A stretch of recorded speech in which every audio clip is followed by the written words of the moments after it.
Hello, everyone. Welcome back to the Showing Up to Your Life podcast and YouTube channel. My name is Art Burns. I'm really excited to be here with you, and I mean that. I really am excited. I love doing these videos every single day, Monday through Friday, and I especially love when I hear from people who are watching and listening and giving me feedback that these messages that I send every day and these little stories that I tell and the practices that I share, I just love to hear how much they impact people's lives and the ability that people have to, to be happy and to find fulfillment in their life. So if you enjoy these videos or this podcast, please, if you feel moved to do it, please reach out and let me know. I do really love to hear from everyone. It just makes my day every time I get a message. So just wanted to throw that out there.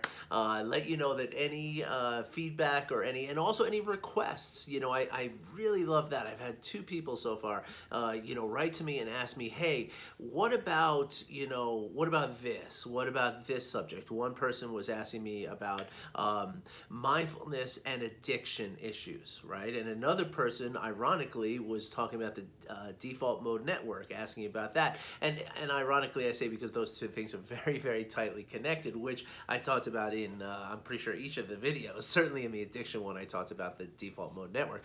Anyway, long story, just a little longer. I love to get requests. It gives me something to really kind of, gives me something to dig into, and I love that. So if there's something that you would like to hear me talk about in these videos or in this podcast, as it relates to mindfulness, or as it even relates in a sort of tangential way, like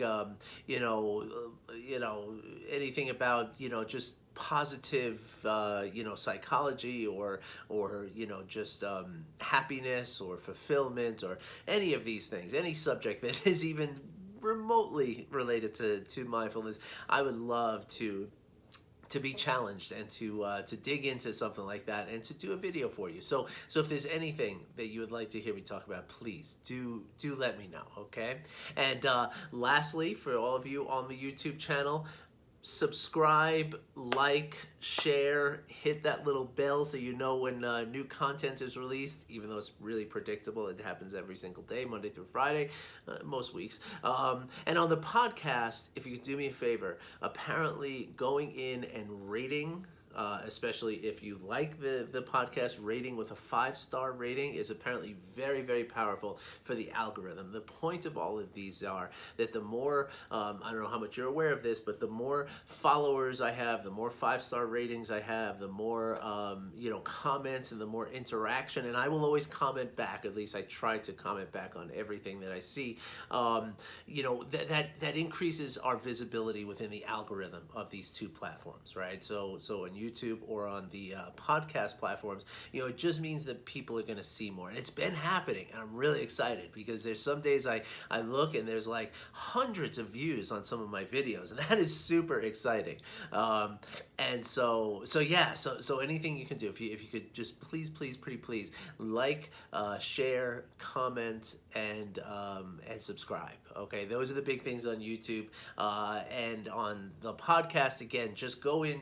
I know on the Apple podcast platform, it's just as easy as just going in and giving it a 5-star rating. I'm sure the same thing exists on any other platform that you're looking at. I know people see me on Spotify as well as a couple of others, and I record it on Anchor, Anchor.fm. So I'm sure that's very similar on those platforms as well. Just to simply just give it a rating and be fair. I'm not asking you to be dishonest or anything, but if you really like what you hear every day, then throw me a 5-star. If you think I don't deserve 5-star, then give me what you feel I do deserve. I am totally willing to live with that. But any rating and any interaction certainly helps to elevate us within those algorithms. So I would really appreciate that. My gratitude is yours. So yesterday I told a bit of a personal story, which I like to use personal stories because I do like for people to know that, even though I practice and I teach mindfulness and I coach people in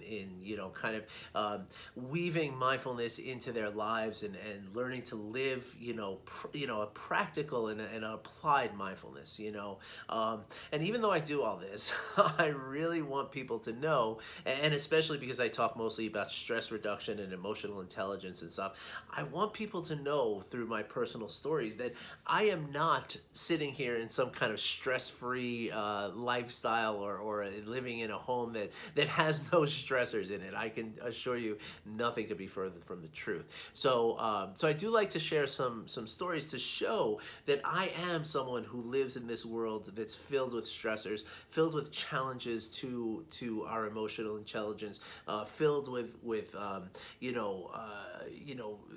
forces that kind of pull us away from mindfulness, and it does take practice. And I like to show you all that I do the practice, and that I do have moments in my life that are not, they do require a little bit more work than others. And so yesterday I told one such story about my wife, coming home just as I was like in this train of thought of like feeling like the anger building about, this little clutter and that little thing and the other little thing and that kind of stuff, and how much it builds up, and how I use, mindfulness as well as a practice of just dancing to get myself, back down to my normal place. And so that's what I wanted to sort of jump off of that today and talk to you about resilience. Okay, now I've talked about this before, but it is worth talking about again, because resilience is truly one of the most, I say this about so many things, right? Like mindfulness is a superpower, emotional intelligence is a superpower, every aspect of emotional intelligence, the empathy, the self-regulation, the self-awareness, the motivation, the social skills, all of those are superpowers. It's all superpowers, and I love my superpowers. But I gotta tell you that resilience is kind of another superpower. It really is. And let me tell you why that is, right? So, life is, and this is why I talk so much about showing up to life, right? Because so many times, right, life is going to constantly is going to throw us, curveballs, and just, kind of challenge us in all kinds of ways, right? In good ways and bad ways, right? Like sometimes, when you want to work, you get this feeling like, your friends are going out and there's this big thing happening and you want to stay in and do something responsible, but you're pulled into something exciting, and so it's not even just all negative things that life challenges us with, but in all kind of areas of our lives, both positive and negative and everything in between, right? The point is that life is, like John Kabat-Zinn calls it, it's the full catastrophe, right? And that is, it's a cacophony of just, the challenges, the wins, the celebrations, the love, the gratitude, the challenges to our anger and frustration, the loss, the gain. It's all of it, right? And that's what life is. Right? And if we're alive on this earth, that's what we're here to experience, right? And so a lot of times what happens is, and this is something I talk about a lot with my clients, right, is that, when we find ourselves in a reactive place, right? And because, there's a couple of sides of mindfulness. There's a couple of different sort of ways to look at this mindfulness work, right? There's the internal mindfulness, right, which is just about how you feel, right? It's about having a comfort level, a balance, and an ability to accept the good with the bad, right? The difficult times as well as the easy times and everything in between, the mundane stuff, right? Mindfulness is about how we internally kind of process all of this and how we either react or respond to it, right? And that brings us to the outer kind of functioning of mindfulness, right? Is our response or our reaction to these things that are happening in our lives, right? And this is what resilience is really, resilience applies both internally and externally, but externally is where it really comes in as a big player, right? Because what happens is, in life, right, as these curveballs get thrown at us, and they always do, right? Again, it's constant. There's so many different quotes. John Kabat-Zinn, another quote that comes to my mind as I'm talking about here, is, we can't control the waves, but we can learn to surf, right? And that is so essential to what we talk about with mindfulness practices, right? Because again, as I'm saying here to you right now, the waves are going to keep coming, right? Life is going to keep reaching out and and touching you and grabbing you. And sometimes that's in a way that is just abundantly joyful and exciting and motivating and inspiring, and other times it's very challenging and it's very difficult and it's very strenuous, right? In either of those cases, of course, the reactions and responses that we might have to the positive experiences of our lives are obviously not as perilous to our well-being on many different levels as are the negative. So I'm going to, as much as I like to focus on positive on the day-to-day, in this particular video I'm going to talk more about the sort of difficulties that we might experience and how resilience applies to those, right? Because again, that's when we are likely to have reactions that create more adversity in our lives. Okay, and let me explain how that works. Okay, and I'm going to use this story that I told yesterday, right? So there I was, washing some dishes, kind of getting into this train of thought. Like, and this is how it happens, right?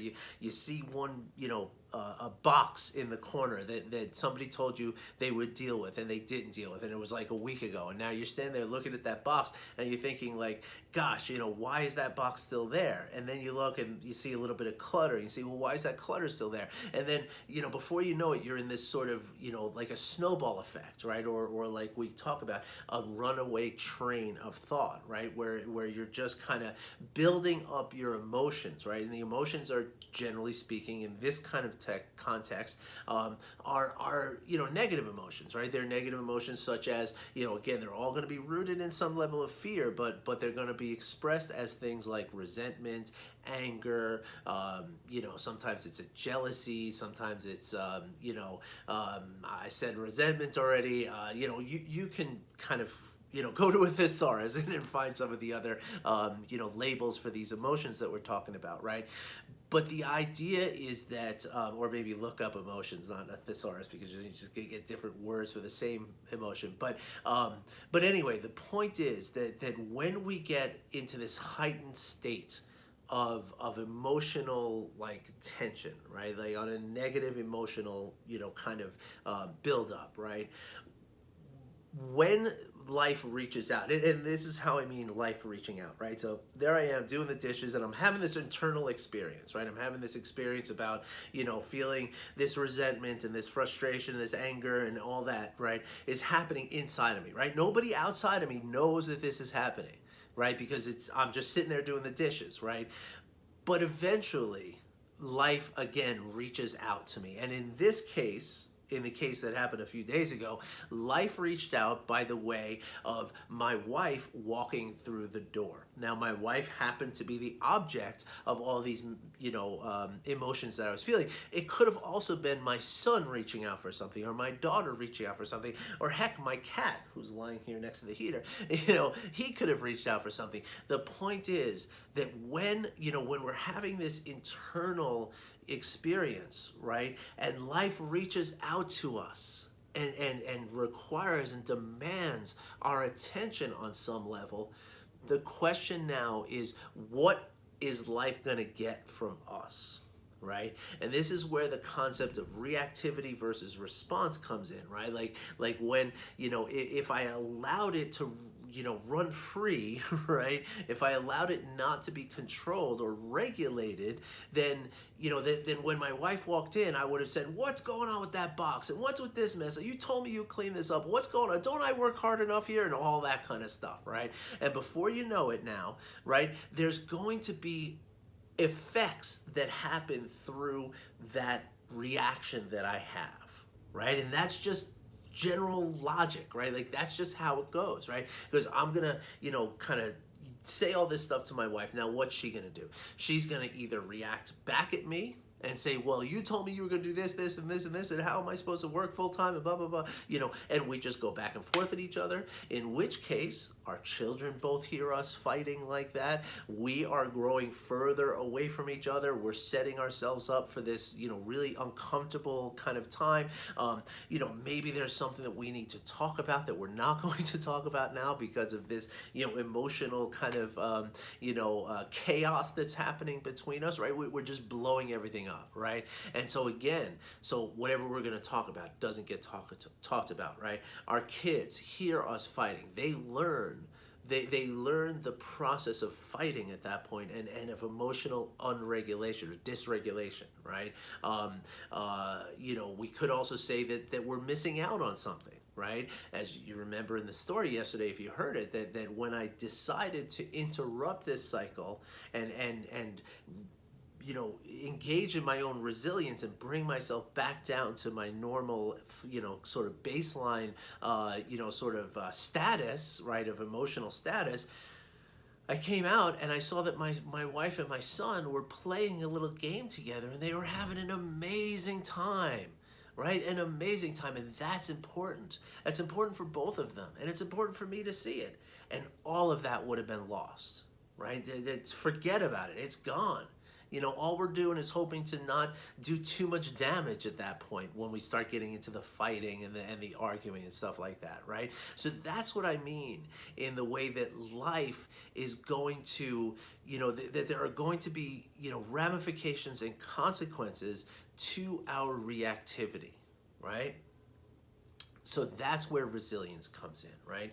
Anytime that you are going to express yourself from this place of dysregulation. And what dysregulation means is just, basically you're not in control anymore, right? Your emotions are in control, right? A teacher that I had used to, explain emotional intelligence, right? Which is part of, regulation is part of emotional intelligence. And he used to explain this by showing two slides, right? He'd show one slide of a guy, like a, comedic, shot of a guy, like hanging off a horse, trying to ride it backwards, and he's like, he's like upside down on the horse, and it goes from that to like John Wayne riding a horse, or an equestrian, gracefully jumping over a little pond of water or something like that, right?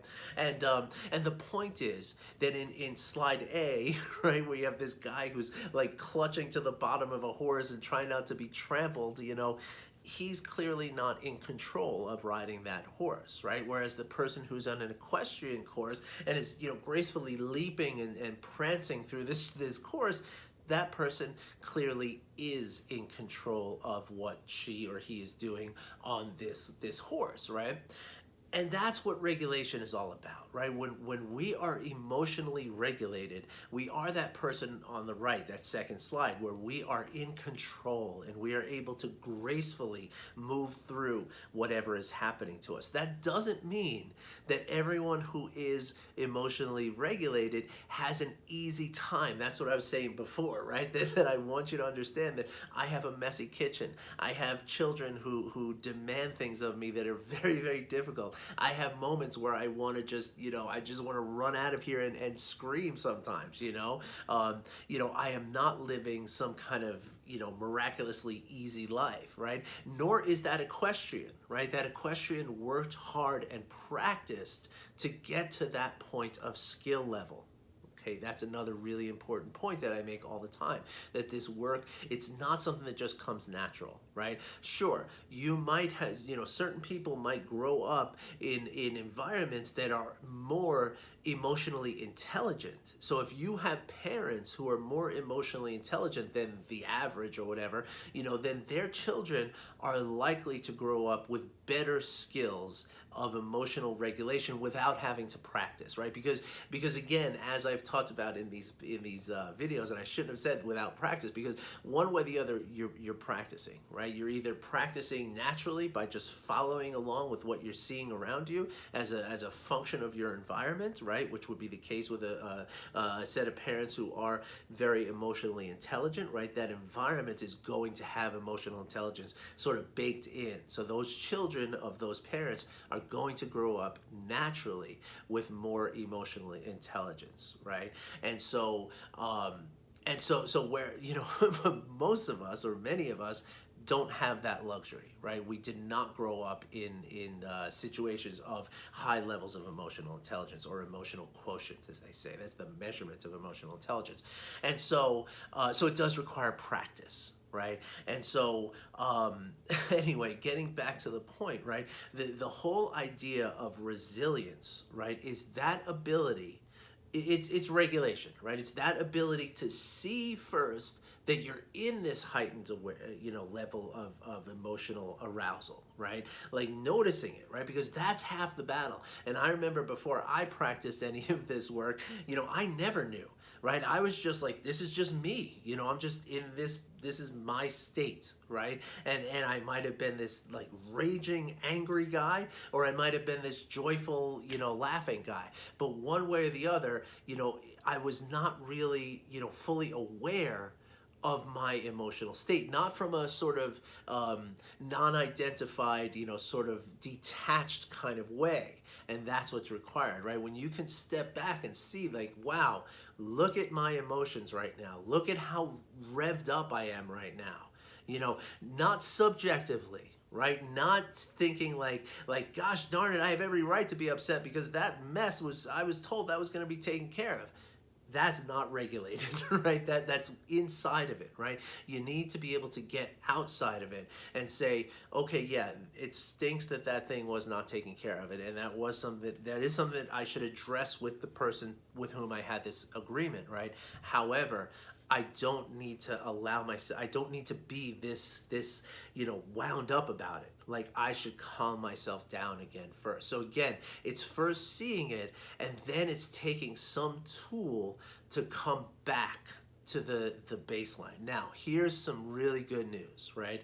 Practicing meditation and mindfulness every day eventually provides an automatic and purely, completely automatic, completely natural and habitual, or not even habitual, it's literally like baked into your automatic response, resilience, right? So in other words, sorry, I know that was a really long meandering sentence, but what I'm saying is that mindfulness practices and meditation eventually will provide you with a natural and automatic resilience. So you won't even have to worry about it, right? Your emotion will spike and it will automatically come back down. Now, the thing is that requires a long time to get to that point, right? It's like practicing for a few years, right? But very, very soon we can manually regulate ourselves, and that is the resilience that I'm talking about here today, right? The ability, because again, remember, it comes from seeing it first, right? And that is something that very, very quickly, even spending a few minutes of meditation a day and supplementing that with informal mindfulness practices, right, which I talk about a lot here, and I can teach you like in a couple of weeks, right? Like, this does not take a lot of time to get into, right? But as long as you're willing to commit to it and stick with these very simple practices, right? Which again, it feels great to do it. So it's not a challenge to stick with these practices. I promise you that.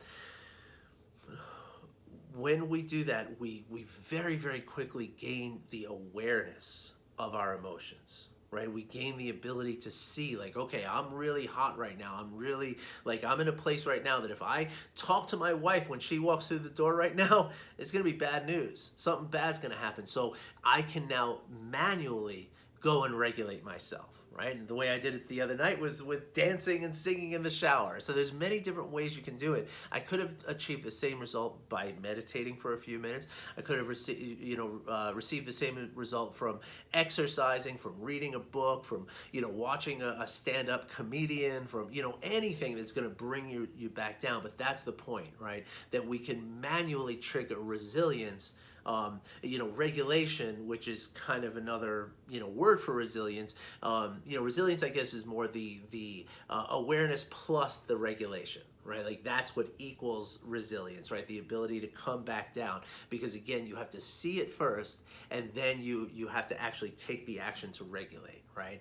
But the point is that even though it does take a few years of meditating every day to get to a point where it's just automatic, right? Where like, literally your physical, biological functions will just come down automatically after you get emotionally triggered, you can do it manually. And this can happen inside a couple of weeks of work, right?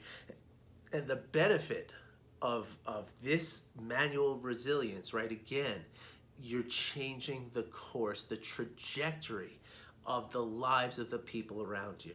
Okay, now that's true if you're a parent, that's true if you're a manager at work, that's true if you're a lawyer, that's true if you're a doctor, that's true if you're,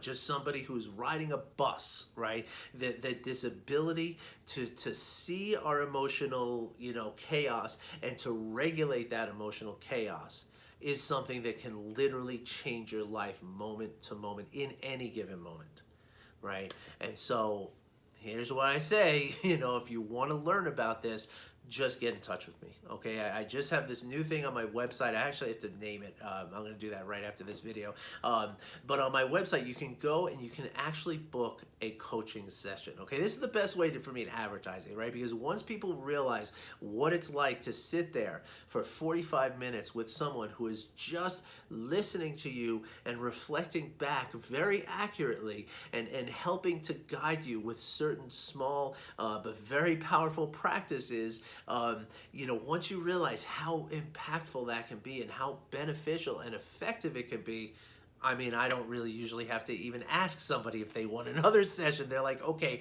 when is our next session? So if you would like to check that out, it's completely free. Okay, it's on me. Okay, I have purchased this for you. So if you would like to check it out, all you got to do is go to artburnscoaching.com, and the little thing that has a clock on it, just click that. You go into my calendar program. You pick a day and a time that works for you. Once you click on it, you put in a couple of basic pieces of information: name, email, phone number. Maybe I don't think you even need to put your phone number in, unless you want to do a phone call as opposed to a Zoom call. But either way, it's like 2 minutes, literally 2 minutes, the whole process, and you'll be booked. And the next thing is you just show up. Okay, and I'll take care of the rest. I'll send you a Zoom link, or we'll communicate via email, say, okay, this is what the phone call is going to be, and I do the rest of the work. You literally just sit there and show up and go through the session, and you're going to love it. So if you're interested in that, artburnscoaching.com, super simple, super free, super no obligation at all. All right. And for the rest of you, thank you for watching. Thank you for listening. And by the way, if you would just like to support me for doing all these videos, I do have a Patreon channel now. I don't really know how to get that to you. I'm going to put it in the comments for this video. I know I keep saying I'm doing that, but I don't do it. Really not that good at this part of it, I guess I need my son to consult with me a little bit more again on that, but I'll get it together. So if you'd like to do that, you can certainly, maybe toss a couple of, ducats into the hat there as it comes around, and would be very much appreciated. And maybe I could get some better equipment and do some more production savvy videos here, and I would love to do that. So that's just putting that out there for you, if that moves you, if you would like to be part of that. So thank you again for listening. Thank you for watching, and I really appreciate you. I'm very grateful for you. I'm very honored that you're here watching me. So thank you again. I wish you well. I'll be back again tomorrow, everybody. Take care.